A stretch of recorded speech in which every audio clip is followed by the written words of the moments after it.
from Carcar City, but I am representing Cebu City. Hi everyone, my name is 𝗂𝗂𝗂𝗂𝗂. I'm 45. I have 2 kids, I'm a realtor, and I am a workaholic mom. Oh, okay. All right. So you also have kids of your own, no? What for you, mommies, is the greatest challenge or struggle that you've experienced as a mom? So pinakalisod, if you can take us back to that memory or that moment. As a mom, I believe raising 2 kids is not an easy job because with their character, we need to take care of them all the time. We need to look up them and send them to school. And being a single mom is really a mother and a father of a kid is not an easy task. So, dili isa yun, maging single mom. A solo parent is really a multitasking parents. So, yeah. Salute yun to all single moms out there. Ikaw, mami, unsay pinaka-struggle nimo nga na experience? Ako kay been single mom also. So, ang pinaka-struggle is dealing with current events gani nga. you don't know kinsa ka asa ka modagan. Like you don't have the answers nga nganong nahitabo ni siya.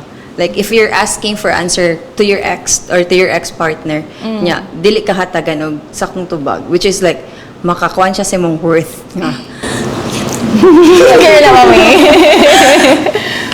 Worth nimo nga if you're a mom or not. If like if you're doing good job being a mom or not. Kay makita man siya sa imong kids. Like if makakita ka sa imong kids growing up happy, yes, happy, but at the back of the door, man good, there's a story. So, not every single mom survive. Not every single mom gikaya jud. Na most siguro tanan ako nakita na ila is nadjay struggle within themselves. Kay na ang worth nga gipangita nga, am I worth it to be a mom again?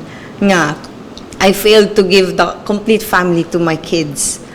How much more I'll find in the future if tarong or napabay maabot. If not, then it's okay, jud kaayo. The struggle is siguro just accept yourself. Lisod siya i-accept nga you don't wala nimo siya gimin nga mahitabo because nobody ganahan jud nga mahimong single mom. But I'm sure, mommy, that your kids see you as their family, and they don't see you as that nga. And even moms who do not come from kanang broken families, we judge ourselves all the time, and we always ask ourselves kung are we doing the right thing. It's not just limited to single moms. So ikabalaka, we're all going through that. Ikaw, mommy. The biggest struggle I had is like, because I had 3 children, so with the 2 girls, I don't have problem with them, but the only problem, it's not problem, a struggle siya as a mom. Challenge, yeah. It's to my autistic son. So when I had him, it's not easy to have an autistic child because you need to understand their behavior, you know, especially when they have tantrums. Right. You cannot dili nimo sila pwede pasakitan or i-beat nimo or something. Your patience is tested as parents. So I learned how to be patient. So ang akong patience is ning taas gid siya kay syempre as kanang bata o badlungon dali ra kay kausay masuko pa ang mga babay akong bunalan to slight lang good. Pero with him dili you can't do that because if you do that mosamot sila. So how old is your son na, mommy? He's already 21 now. 21. Yeah, so it's not easy, Jud. You need to understand their behavior because whenever it happens, especially kung mag-tantrums, mga guba ang mga gamit, and you know, it hurts me, sakit kayo na nowadays, but it's only kanang things, makitaan pa man na nato, but I treasure my son so much, so kung unsay gihatag sa Ginoo nako, I accept him wholeheartedly, and I'm so happy to have him. For me, he's a blessing. Yes. All right, for me naman, Miss Andi, it happened during the very first step of becoming a mother during pregnancy. Because to be perfectly honest, kada pregnancy na ko, I already had 2 kids. Kada pregnancy yun na ko, I really had a terrible difficulty in swallowing, and my goal is really to have a very healthy pregnancy. So that was really the most struggle. Ano man more acid reflux or naamang ko hyperacidity. Yeah, so inborn ko ana, and that was really the most challenging times. Katong first phase sa motherhood during pregnancy, but I'm just so happy that nailaban gid ako, no? So ako yung gipugos og pag swallow sa mga vitamins and milk, bahala na lang. And I'm just so happy nga wala na ko na swipe gid ako mga insurance cards for my kids. They haven't experienced any hospitalization. So yeah, proud ko sa myself. We're fighting for it. Mao gyud. So, sa ako, miss kay Koan, pag first time maman ko, and then, pag pregnant na ko kay kanang LDR may sa akong husband. Kay na-assign siya og summer at nga time. So, struggle siya, kay buntis lagi, if ever na kay need or naa ba kay mga craving. So dili madali nimo og kuan kay wala kay masugo kay sa akmo asad kanang nanay family akong sister, then akong brother kay kanang na sa lahing kuan nya akong brother the youngest kay eskwela pod, and then my mom is having kuan siya na mild stroke siya, and then akong lula pod kay na stroke, so wala gyud makuan. And then kanang ang pinaka struggle gyud was pagpanganak na nako kay I don't have any kanang maka-help bitaw nako. Kay mo lagi to tanan kuan kay kana nga sakit, and then ang akong father kay mo poy nag-atiman sa akong mother and grandmother. So kato siya nga moment is very kuan gyud siya kanang challenging for me. So far nalaban ng lasad. So kanang kuan lang gyud, think positive lang gyud, and then kuan man, so nasudlan man gyud na nga kuan inahan naman gyud ta. So every struggle, every challenge dapat atong i-accept gyud. Right. So give test na kadaan sa Ginoo ato nga sinugdanan pa lang, he just wants you to know that you are strong on your own. Yeah, for me, at the beginning, for my first child, I was a single parent. I was a teenage mom, and I had a baby. Because my family is in Australia, so I had no one around me. So I had to raise him alone. And pagpanganak jud nako kay ako ra gyud, like literally I was alone in the hospital, like no one was with me. That night I was kanang dizzy pa, and yeah, I had to go to the comfort room, but no one to assist me kay it's hard to call the nurse and may na badugay sila mo attend. So it was just all me until I got out from the hospital. And the struggle of being a single parent alone, like raising your children just by yourself, nga wala sila father. I mean, I'm just separated just recently, and now my daughter is kanang more siya kining. She's emotional lately, so I let her understand that she doesn't have to feel less. Okay, it's okay, and as long as I am here, she is all right, and nothing will happen to her because I will do everything to protect my children, and I will fight for them. Thank you.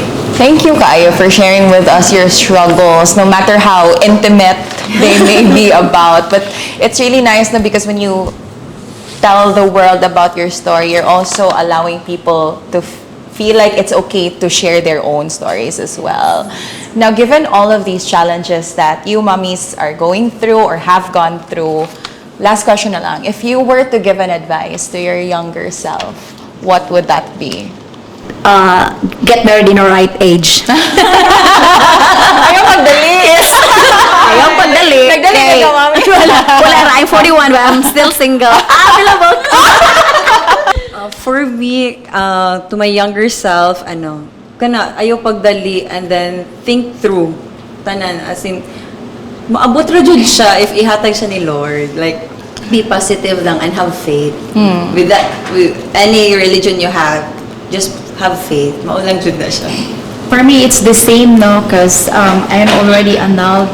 So I got married at an early age. So I will tell myself na next time, think wisely and don't make a rush decision because you found someone, you think it's love, but it's not love. It's not really love because later on in life, you will realize na you're not compatible, you know. So you need to save your children from the agony and the pain. So I'm gonna tell myself, okay, be careful next time. Don't rush things. And this is also your lesson to the little girls nga nagtanaw ani. No rush. Don't rush when it comes to love. You need to enjoy your young age. Go out and have time with your friends and wine, enjoy. And I think because my daughter told me, my daughter in Australia, she's there in Australia, she told me, you know what, Ma, I'm gonna get married at the age of 28. Why? Yeah, because that's the marrying age bracket for women.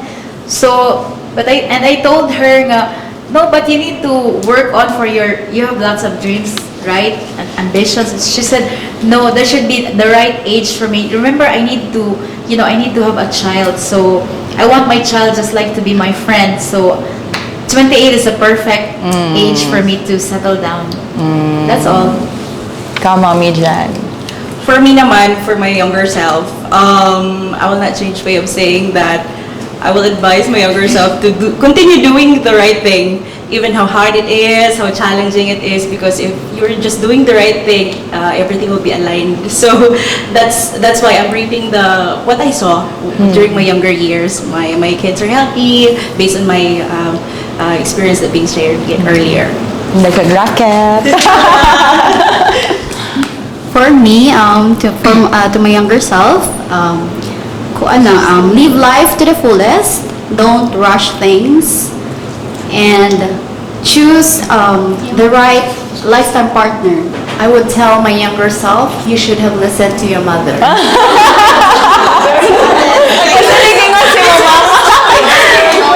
Especially to our generation today, it is so important to listen to your moms because that's the thing that I regret. So what's because that I was advice then from rebellious and I was overwhelmed with fun and friends. And so I got pregnant at a young age because I was so complacent. Diba? So now I regret of not listening to my moms because I don't think there's parents nor mother nga gusto nga pariwala ang anak, diba? So we should listen to them. Grabe. Grabe kay words of wisdom, mga to ang mga mommies. Yes, What you said is really true. I should know because she's my younger sister. Sister. Okay. And I was laughing. I said, ay, wag juday ka nagbabadlong juday ka sa tong mama. She was my biggest critic. Okay. But at least, kung nagtanaw si Mommy karon, makatawa siya, but at the same time, ma-happy sad siya because, di ba, nakatunsod ta sa itong mga mistakes. And we're passing on these nuggets of wisdom to the younger generation who's watching this. So mga mommies, salamat gid kayo. You all are beautiful in your own ways. And they are all queens in their own ways. Thank you so much for watching this episode.